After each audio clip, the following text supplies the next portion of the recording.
Bonjour, buongiorno, grüezi les petits Suisses. Aujourd'hui, suite à mon passage de quelques jours en Suisse, entre autres pour me faire injecter ma deuxième dose de vaccin, je souhaiterais vous parler d'une expérimentation qui s'est tenue récemment à Genève, où 30 citoyens ont été réunis le temps d'un week-end pour penser l'avenir de Genève. Ça m'a assez interpellée.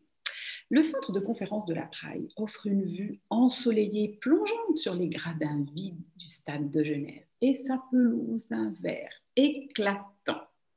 Lors des matchs à forte affluence, on imagine les VIP mangeant et buvant sur l'épaisse moquette bleue, tout en jetant un œil distrait sur les 22 joueurs qui se disputent le ballon. Mais ce samedi matin, un tout autre public arpente la salle. 30 citoyens réfléchissent au futur de leur canton. Tirés au sort selon une méthode garantissant une représentativité de la population, ils sont invités par le département du territoire du canton de Genève à répondre à la question suivante.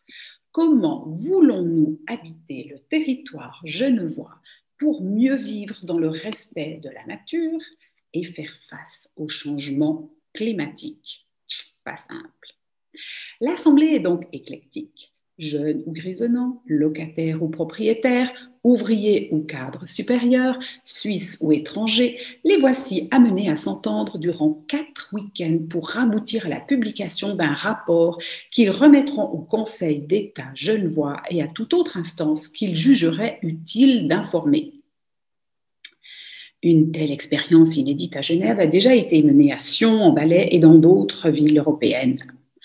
Dès le premier café, plusieurs interventions illustrent une préoccupation qui sera constante tout au long de la séance, que leur travail constitue un exercice alibi censé démontrer la vitalité de notre démocratie. Une anglo-saxonne compte parmi ces sceptiques.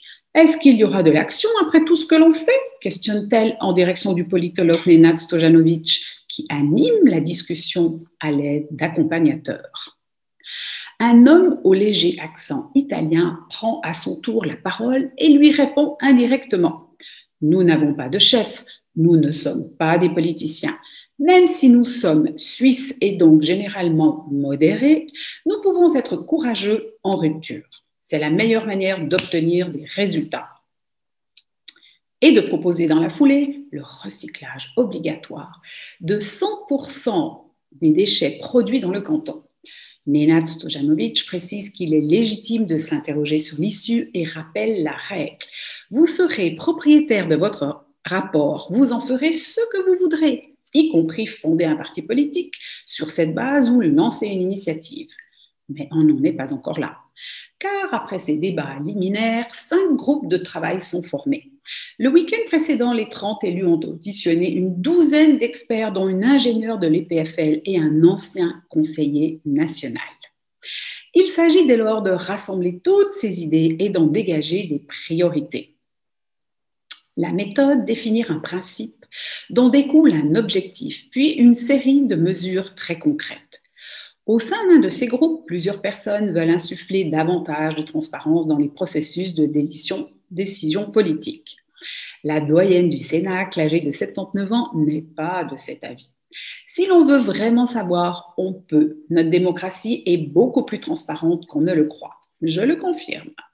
Une majorité finit par se rallier à son opinion. La transparence passe à la trappe, au profit de 3 objectifs, malgré les doutes d'un jeune homme concernant la viabilité économique: l'égalité sociale, la qualité de vie et la société zéro carbone. Autour d'une autre table, un consensus se dégage sur la qualité de la mobilité. Ne faudrait-il pas ajouter douce? L'adjectif est finalement ajouté. Ce sera bien donc mobilité douce. Il faut maintenir une cohérence. On ne peut pas promouvoir la voiture tout en décrétant l'urgence climatique. Un homme rebondit. On parle beaucoup de voitures et de vélos, mais à Genève, nous devons quand même aborder la question de l'aéroport.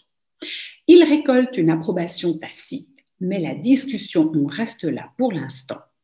Il faut aller coller les post-it contenant autant de principes et dégager une synthèse à l'échelle du plénum.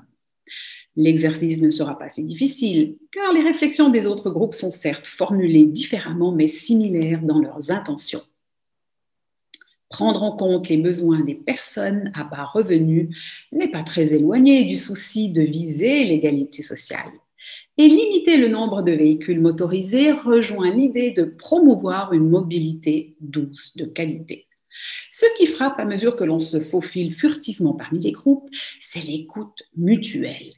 Bien loin des standards en vigueur dans les parlements, on constate une motivation et une discipline étonnantes en dépit des avis divergents.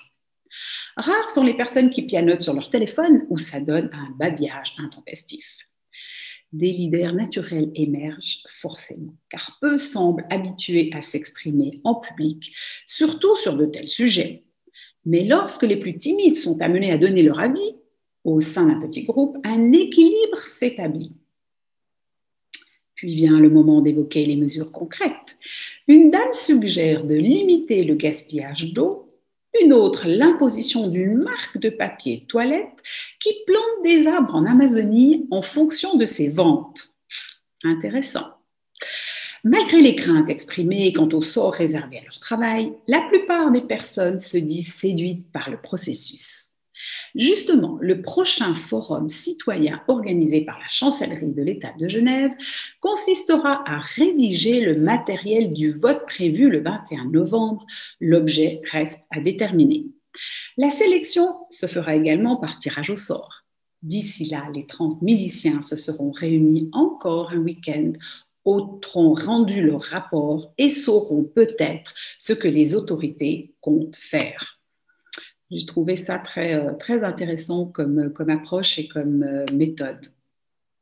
À présent, je vous embarque dans une autre histoire, et bien évidemment celle de la famille Guggenheim, que tout le monde a déjà entendu ou connaît.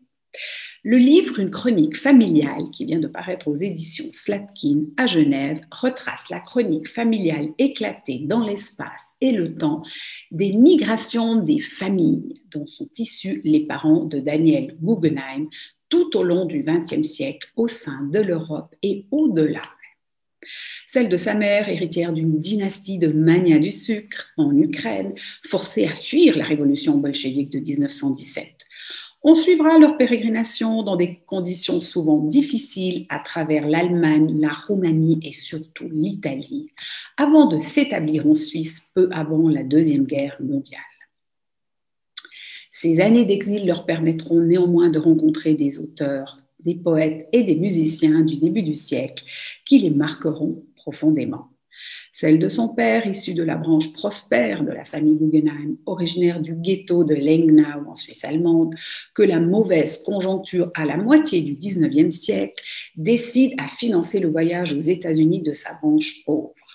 L'éclatante réussite de cette dernière passe par la création d'un empire minier dans un premier temps pour aboutir à la réalisation du désormais célèbre musée Guggenheim de New York. L'influence des 3 générations de Guggenheim restées en Suisse, tout aussi liée aux grands événements de notre époque, s'exercera dans le domaine du droit et plus particulièrement du droit international. Dans ce récit se croisent des personnages hauts en couleur et leur destin, si différents soient-ils, ont comme trait d'union leur identité juive, même si celle-ci est souvent ignorée, voire rejetée. Très très beau livre que je vous encourage à lire. Voilà donc pour aujourd'hui. Je vous dis à la semaine prochaine, où que vous soyez, prenez bien soin de vous et il n'y a pas le feu au lac. La French Radio. Portugal.